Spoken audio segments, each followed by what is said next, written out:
Buenos días a todos y todas. Estamos acá nuevamente en el relojero audiovisual con el propósito de poner el ojo en el lenguaje audiovisual y sus discursos, con la clase número 5 sobre TV convencional y series on demand, con la gran pregunta acerca si estamos hablando de nuevas narrativas o más de lo mismo. Mi nombre es Mónica Muñoz, soy diseñadora de imagen y sonido, directora de la licenciatura en diseño artístico audiovisual y especialista en educación y nuevas narrativas. Lo que vamos a abordar hoy tiene que ver justamente con las diferencias entre la TV convencional y las series on demand, pero antes doy paso a mi compañera para que se presente.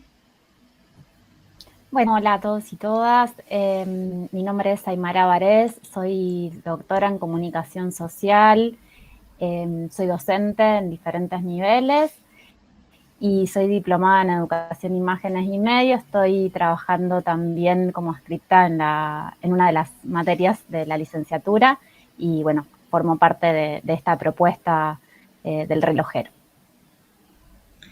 Bueno, como para poner un poco en contexto acerca, digamos, cuándo es que empiezan a cambiar estos paradigmas, alrededor del año 2004 el paradigma de producción y de consumos de televisión empieza a modificarse y surge lo que hoy conocemos como video on demand. El video on demand lo que daba era, lo que inicia, digamos, como novedad, es que da la posibilidad de que el usuario o el consumidor pueda tener esta acción de consumo a la carta, ¿no? Creo que algunas deben haber escuchado varias veces esto de esta especie de espectador omnívoro, ¿no? Que tiene la posibilidad de servirse libremente de los contenidos, lo cual introduce una idea bastante innovadora para ese momento.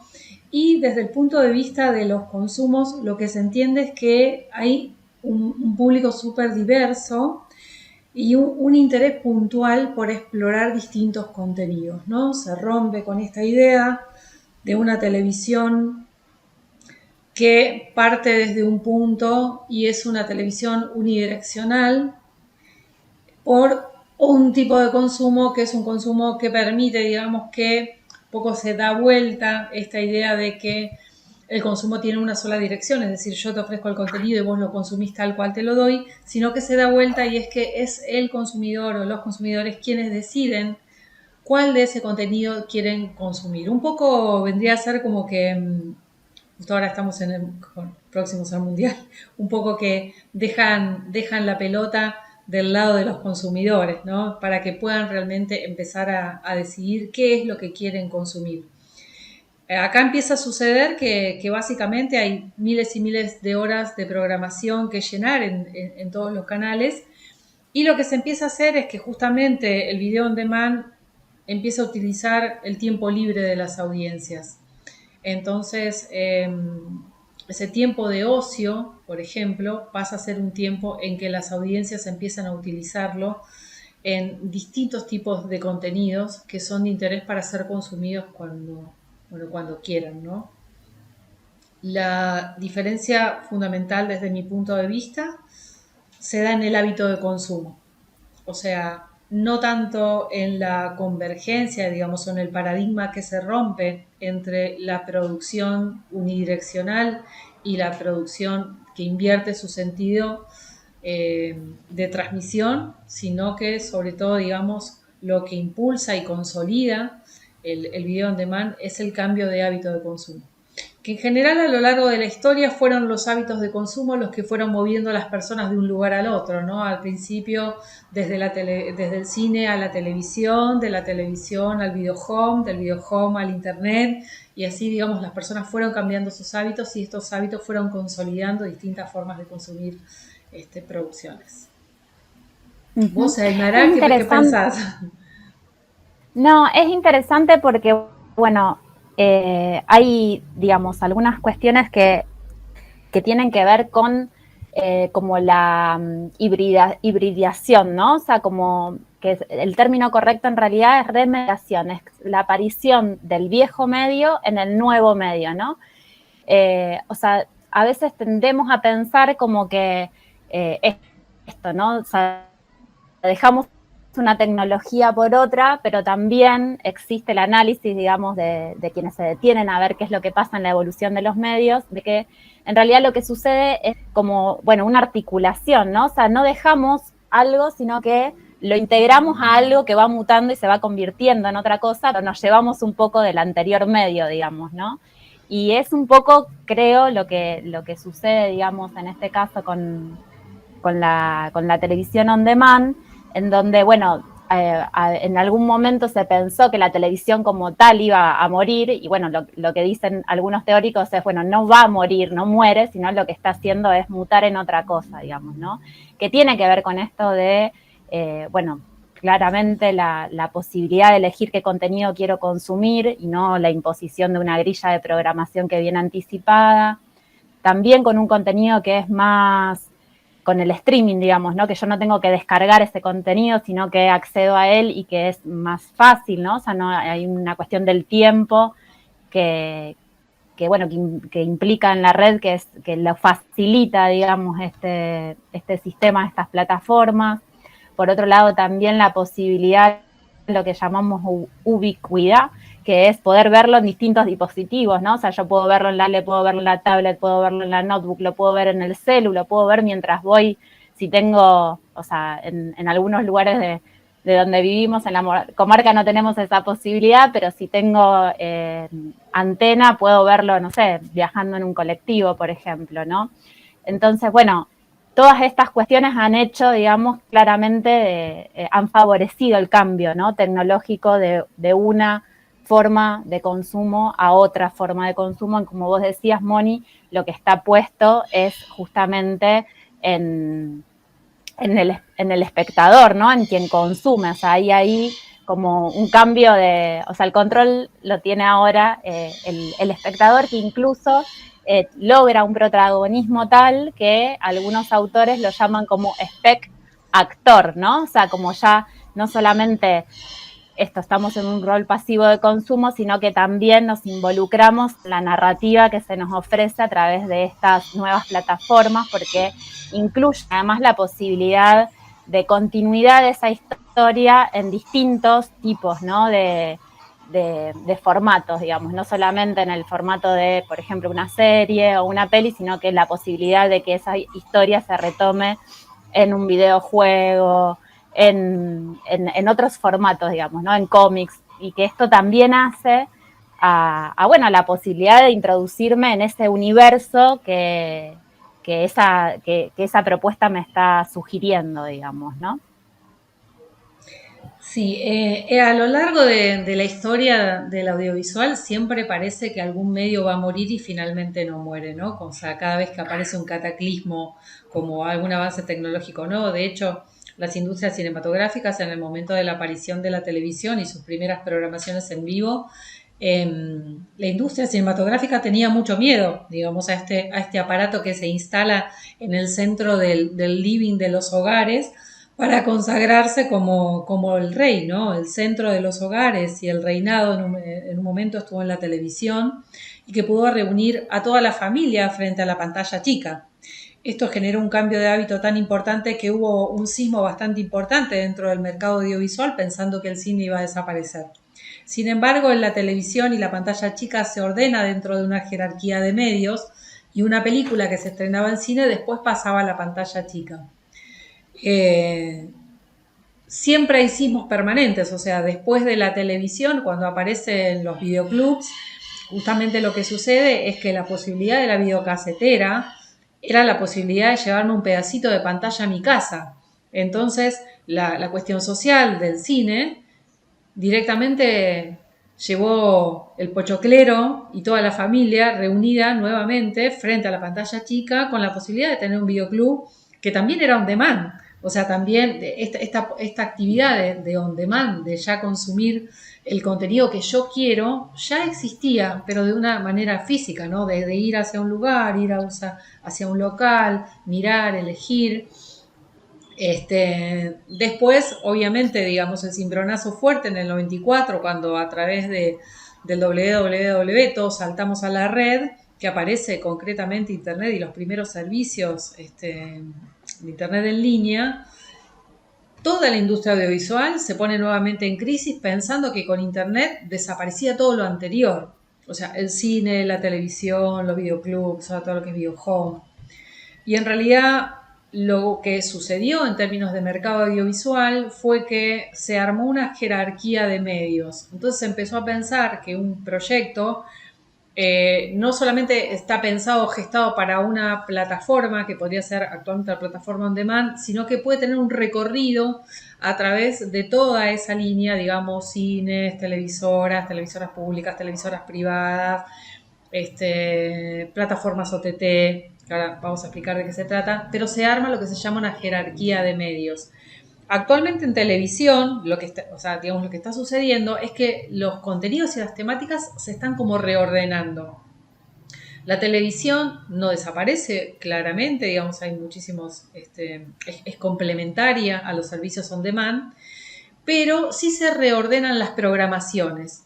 Por ejemplo, actualmente si miran televisión, lo que van a ver es que hay un solo formato que funciona y se repite en casi todos los canales que tienen su programación, y es el programa de panel. O sea, tenés un programa con 3 o 4 panelistas y un conductor. Y ese es el formato para un noticiero, para un magazine, para un gran hermano, o sea, para todo lo que hay, siempre hay 3 o 4 personas invitadas y un conductor. Y casi lo único que viene sobreviviendo dentro de la programación y fuertemente son los noticieros, que es lo que más se ha sostenido como programación fija de los canales de televisión. Uh-huh. Los consumos de ficción y los consumos más de entretenimiento se trasladaron a las pantallas de streaming. Digamos, básicamente todo lo que es ficción lo encontramos en Disney Plus, en Netflix, en Amazon, está en aquellas plataformas on demand que nos pueden permitir armar un contenido que tenga que ver con nuestras preferencias. Pero bueno, un poco lo que sucede en relación a esta jerarquía de medios que se va armando es que se reordenan los contenidos y los formatos que se van a sostener en cada una de las plataformas. Uh-huh. Es interesante porque, bueno, como vos decías, ¿no? Con el cambio, digamos, con la aparición de Internet y con la digitalización de los contenidos, empieza a aparecer lo que también es la posibilidad de lo que llamamos la algoritmización, ¿no? O sea, el algoritmo, que genera, qué hace, que se pueda rastrear, digamos, por ejemplo, cuáles son nuestras preferencias, digamos, ¿no? En los consumos. Y esto genera un impacto súper importante en la industria, porque como vos bien decías, bueno, cada tecnología está proponiendo y movilizando, ¿no? Los cimientos de esa industria. Y claramente la aparición de estas plataformas, digamos, en donde yo puedo acceder a un contenido, existe también, de hecho hay como especialistas que se ocupan en ver qué es lo que elige el usuario, y en función de eso armar la producción de contenido, digamos, ¿no? O sea, este rol de protagonismo no es solamente que podemos elegir qué queremos ver, sino que incluso la industria cultural, o sea, la industria del cine, se adapta a eso que se está demandando para poder producir contenido, digamos, ¿no? O sea, hay ahí algo interesante porque, por un lado, uno podría decir, bueno, esto, ¿no? O sea, eligen producir en función de lo que a mí me interesa, pero también lo que a mí me interesa un poco responde a, bueno, lo que generalmente se consume, ¿no? O sea, lo que las mayorías consumen. Entonces, hay como una retroalimentación un poco entre lo que elijo y también entre lo que el mercado impone, ¿no? Que es un poco el juego interesante de poder pensar cuánto se corre realmente estas nuevas formas de producir contenido de la industria masiva, ¿no? Unilateral, o sea, se corre, o sea, la idea de mercado sigue estando porque, bueno, porque los consumidores estamos atravesados por esta idea de mercado y lo que nos gusta es un poco también lo que nos ofrecen, ¿no? Entonces hay ahí como interesante para pensar como paradójico, pero en el que claramente o sea, lo que decidamos ver de alguna forma va a influir en aquello que veremos mañana, ¿no? Tal cual, totalmente de acuerdo, Aymara. De hecho, los productores y las productoras de contenidos, en el momento que tienen que pensar en una nueva producción, en una idea, digamos, a producir a futuro, no la piensan de espaldas al mercado o de espaldas a los datos duros que brinda el consumo. Actualmente, en géneros, por ejemplo, el género más consumido es el drama. Entonces, y después vienen algunos otros géneros, pero en el momento que se toma la decisión acerca de qué temática se va a abordar, se mira un trending topic, o sea, se sabe, digamos, cuáles son los temas en tendencia, se sabe cuáles son los temas más consumidos, y a partir de cierta tendencia de mercado se terminan de ajustar y de cerrar las ideas. Por otro lado, pienso, y seguramente estarás de acuerdo en esto, que actualmente no es posible pensar una idea que no sea gestada como una idea transmedia. Porque la verdad es que con seguridad las ideas que se desarrollan hoy están pensadas para un público transmedial. Pero sí, efectivamente, nosotros generamos, con lo que consumimos, generamos las tendencias que después se van a convertir en nuevos consumos. Es como, hay como una retroalimentación ahí también. Pero también hay algunos consumos, y esto también me interesa por ahí a mí, y es un poco la función de las docencias, de las universidades, y de la formación artística, que pueden ir un poco en contra a contracorriente de este mercado, ¿no? Porque el mercado marca una tendencia. Entonces, todo lo que vemos, en relación a la pregunta inicial que teníamos, es más de lo mismo. Es más de lo mismo desde una perspectiva, es más de lo mismo con otra mirada, es más de lo mismo generando otro sentido, cambiando las locaciones, pero sigue siendo más de lo mismo. Entonces, cuando aparece algún contenido que va en sentido contrario de esta dinámica, digamos, que nosotros mismos como consumidores retroalimentamos, se nota claramente. Esto, por ejemplo, pasó con la película, el documental es antiguo, digamos, bueno, no sé si antiguo, es el proyecto Blair Witch. Proyecto Blair Witch, cuando surge, es un proyecto que rompe tanto el formato, porque incluso es un documental con un poco de reality, con un poco de ficción, y rompe tanto con lo establecido y con lo que veníamos viendo, que realmente se convierte en un éxito de taquilla. Entonces, y en un contenido que realmente llama mucho la atención por lo novedoso, por la innovación en cuanto a contenido, esa innovación que es, creo, para mí solamente se genera cuando se puede pensar un contenido que va en contracorriente de los consumos. Sí, totalmente. Me parece que como, o sea, se avanza, podríamos decir, con ese que se anima o esa que se anima a proponer algo diferente, ¿no? O sea, hoy pensaba cuando pensaba un poco en todo esto, que hay como pequeños intersticios, ¿no? En que uno puede proponer un nuevo sentido. Y quería leer como preparando, digamos, un poco lo que traíamos hoy, ¿no? Como la propuesta. Bueno, esta frase dice: una buena historia es aquella que nos permite encontrarnos a nosotras mismas a través de sus personajes, mientras que en sus conflictos hallamos nuestra humanidad.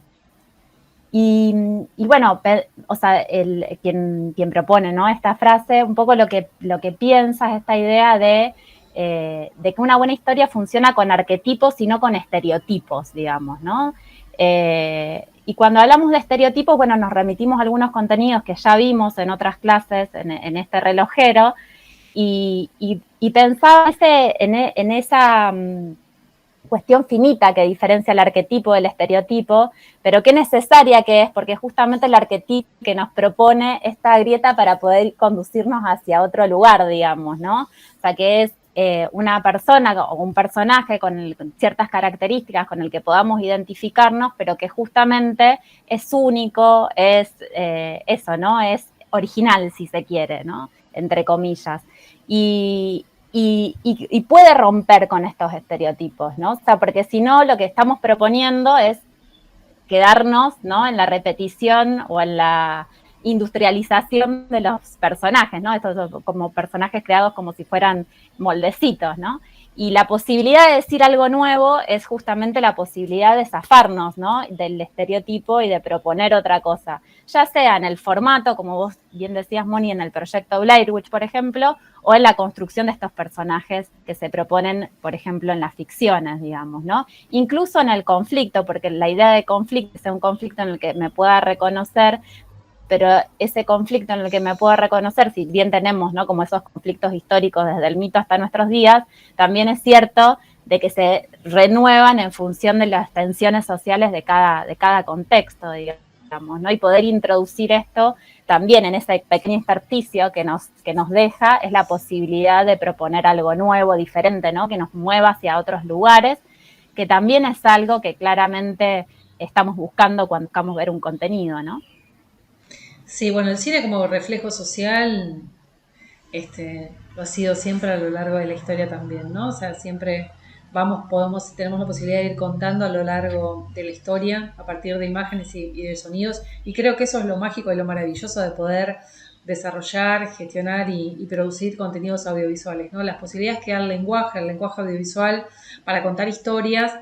Y también quería, digamos, un poco pensar en nuestra función docente y en la función y la responsabilidad que tenemos en este proceso de enseñanza-aprendizaje dentro de lo que es el campo, el área de conocimiento de las artes audiovisuales. En el momento que estamos en un aula y tenemos que pensar, tenemos tal vez como consigna esto de producir algún material visual, audiovisual, gráfico, sonoro, cómo vamos a encarar este material, desde qué lugar. Y justamente la propuesta del relojero no es ir directamente a la práctica concreta de la producción del material, sino más bien ir a una instancia anterior de producción de material, hacia una instancia de reflexión del material que producimos y diseñamos, cómo lo pensamos. Con esto, ¿no?, poniendo la mirada y reflexionando acerca de qué es lo que estamos consumiendo. Las nuevas plataformas de alguna manera nos obligan a revisar los modelos de articulación entre los medios, cómo los modelos se van articulando, cómo los géneros van cambiando, cómo las temáticas se van modificando, los hábitos se van diversificando también. Es decir, hay mucho movimiento detrás de los contenidos. Entonces, que antes de pensar en qué voy a contar, que quizás está bueno darle una mirada a qué es lo que está pasando tanto en las televisoras tradicionales como en las over the top para saber qué es lo que se ve. Voy a hacer un paréntesis respecto de over the top porque no sé, uno lo dice así como tan livianamente y no sé si saben qué es lo que significa. Over the top significa por encima de. Y en realidad las over the top son todas aquellas plataformas que ustedes las conocen y las consumen, como Amazon, Disney Plus, Netflix, es decir, que son proveedores de contenidos, y la característica que tienen estos proveedores de contenidos es que están desacoplados de la estructura del proveedor. Es decir, que no dependen de un servicio. Su contenido no está acoplado o no depende de un servicio de internet concreto, o sea, no depende de Fivertel, de Telecom, o sea, no depende de las compañías que prestan el servicio de internet, sino que están desacoplados de ellos y se sirven de la conexión de internet, por eso están over the top, están por encima para generar toda una grilla de contenidos que son on demand. Eso quería aclarar por lo de los over the top. Pero bueno, son las programaciones online. Importante saber que no tienen, que están desacoplados del servicio, ¿no? Uh-huh.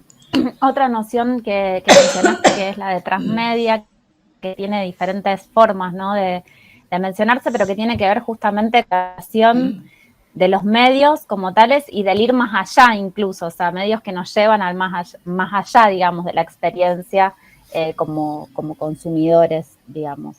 Y que lo que es interesante, por ejemplo, o sea, porque la idea es que podamos pensar un poco también esto, ¿no? O sea, creo yo, ¿no? No rechazar de por sí una tecnología, sino incluso sobre todo cuando esa tecnología nos atraviesa la cotidianeidad, eso, llegamos a casa y prendemos y buscamos una serie para ver, ¿no? O sea, como poder aceptar de alguna forma que están, o sea, que estas tecnologías transmedia claramente nos atraviesan de diferentes formas la vida cotidiana, y poder ser también críticos en relación a ellas y enseñar a poder posicionarnos críticamente en lo que encontramos, que no quiere decir rechazarlas, sino que quiere decir esto, ¿no? Que pensar qué nos habilitan, qué nos posibilitan, qué nos imposibilitan, o sea, cuáles son las cosas que aún funcionan, digamos, como obstáculo, como reproducción de algo con lo que no necesariamente estamos de acuerdo,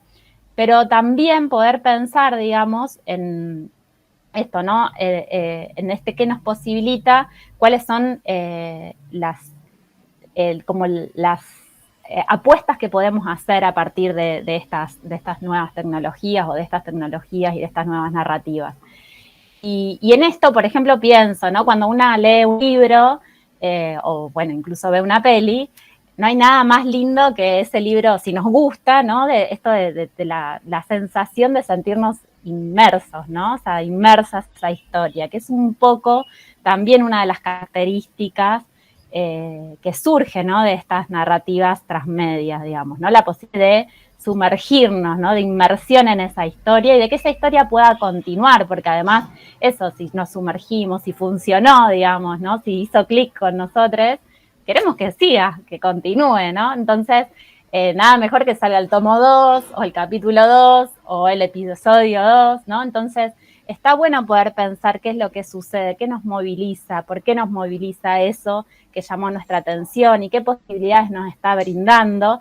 Y también pensar, cuando decimos pensar críticamente, pensar también qué está funcionando como reproducción, ¿no? Porque no es ajeno, no es extramercado, ¿no? Ahí hay justamente como detrás de nuestro llanto existe, ¿no? Una intencionalidad de que lloremos, de que nos emocionemos con eso. Hay una producción, una creación para eso. Y entonces está bueno poder pensarnos, alejarnos un poquito, así como disfrutamos de la inmersión en la historia, poder alejarnos y decir, bueno, a ver, por ejemplo, si trabajamos con jóvenes, ¿por qué esto? ¿No? ¿Qué les está pasando? ¿Qué es lo que, ¿por qué se sienten apelados por esta historia? ¿No? ¿Qué es lo que hay acá?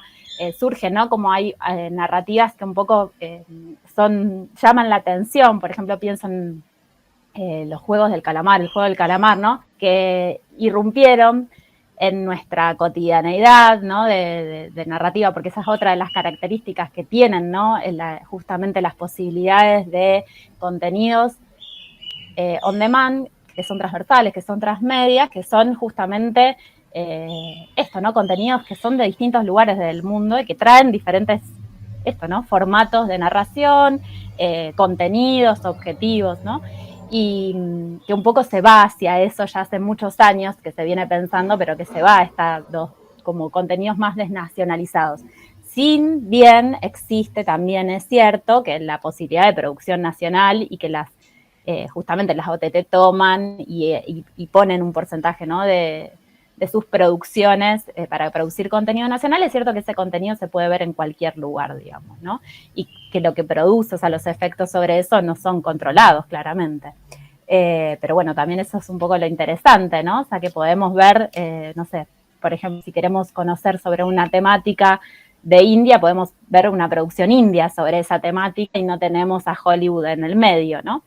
Aunque tenemos otros formatos que funcionan tal vez como en estas construcciones de arquetipo, estereotipo, ¿no? Entre eso que se corre, entre una cosa y la otra, puede ser que también exista esto porque, bueno, la industria es una y como decíamos, el mercado está atravesando esta lógica de producción. Pero bueno, lo que quería decir es que a veces rechazamos, ¿no? Como lo que produce y tal vez la fascinación con una historia, con ese producto, bueno, tiene que ver también con lo que está pasando, o sea, poder tomarlo, no rechazarlo, poder tomarlo para poder pensarnos, creo que es algo que podemos darnos el lujo, ¿no? Como docentes en las escuelas para poder hacerlo, porque es el espacio para justamente poder pensar críticamente en aquello que consumimos y que somos y que forma parte de nuestra subjetividad, porque cuando eso, ¿no? Consumimos una historia, de alguna forma, también esa historia tiene que ver con nosotros y también o sea, tomamos elementos de esa historia para pensarnos, ¿no? Un poco eso es lo que sucede en la historia. Es algo externo, pero también es algo que nos convoca a cuestiones internas. Entonces es interesante pensar qué es lo que está pasando, o sea, no rechazar, ¿no? Sino poder pensar críticamente qué es lo que pasa con eso, que se hace, por ejemplo, masivo y que todos los jóvenes de repente quieren ver los juegos del calamar. Sí, así es. Acá mencionaste una palabra que es bastante interesante, que es la palabra inmersión, ¿no? Eh, y cada vez las tecnologías están avanzando hacia un consumo de contenidos más inmersivo. Desde los contenidos 360, incluso los videojuegos también aprovechan mucho esta posibilidad de inmersión, pero se está avanzando hacia esa idea. Y esta es una de las grandes ventajas de la televisión on demand, ¿no? Que uno tiene en relación a la televisión convencional, y es que uno tiene la posibilidad en esto de miro la televisión, prendo la televisión y es siempre más de lo mismo. O sea, ¿dónde encuentro lo nuevo, lo novedoso, la innovación, lo que no vi, lo que me sorprenda? Y lo voy a encontrar paseando por las plataformas, corriendo, buscando a ver, viendo qué hay en todas esas listas de programación, que hay tanto contenido y esa diversidad de contenidos que se ofrecen de distintos países, distintos géneros, distintos formatos. Es una de las grandes ventajas que traen las plataformas OTT para, que digo, hace que la televisión quede algunos kilómetros atrás en cuanto a lo que es desarrollo de contenidos, ¿no? La verdad es que en cuanto a desarrollos de contenidos, son pocos los contenidos en televisión que han tenido éxito o que han funcionado, porque por otro lado están regulados por el rating. Entonces,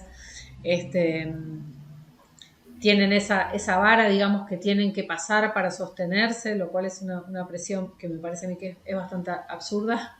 Pero, por ejemplo, en contenidos en on demand, eso es algo que no sucede. Pero bueno, como para ir cerrando y pensar en qué hacemos nosotros en el aula, ¿no? En el momento de enseñar y, y quizás pensar en el plan de labor, en el abordaje del plan de labor docente, para las currículas que están relacionadas al diseño audiovisual, decir, bueno, ¿qué sería importante tener en un plan de labor docente? Además de, por supuesto, una perspectiva de género y que rompa también o que ponga en discusión el tema de los estereotipos que ya se trataron en clases anteriores, también pensar en los consumos, ¿no? En qué tipo de contenidos se están consumiendo y qué tipo de contenidos se desea generar.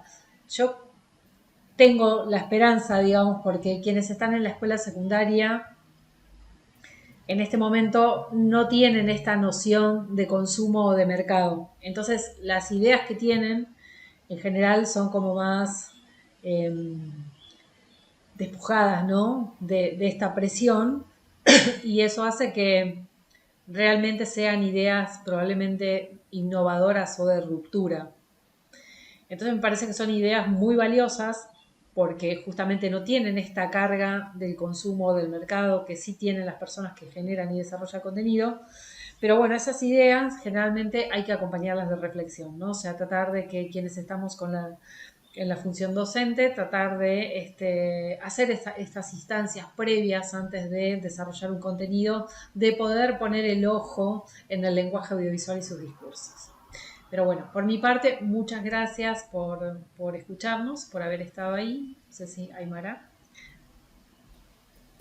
Acompaño plenamente, Moni, lo que propones para poder pensar justamente esto, ¿no? ¿Qué traen de nuevo las generaciones y poder como que esto sea un insumo, ¿no? De creatividad.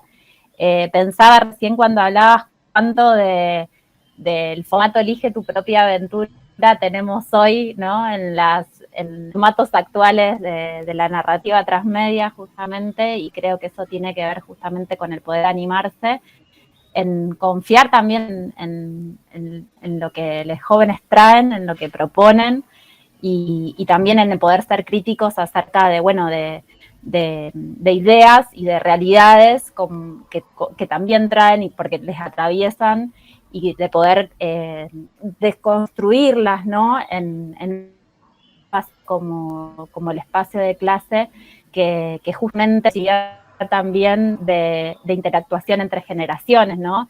Y entre lo que es resultante y valioso para una época. Pienso en cómo nos está atravesando la violencia, nos están atravesando, por ejemplo, los estereotipos de género, pero también en relación a los estereotipos de clase, de etnia, ¿no? O sea, estereotipos que nos atraviesan de diferentes formas y que necesitamos darle un lugar justamente para construir otros presentes, ¿no? Y esto también se hace desde el lugar de la creatividad y desde el lugar en donde producimos historias, ¿no? Y consumimos esas historias. Entonces está bueno como poder usar el espacio de clase para esto. Así que bueno, eso, agradecerles, agradecerte y nada, nos seguimos viendo. Bueno, muchas gracias. Nos vemos en la próxima clase del relojero. Hasta luego.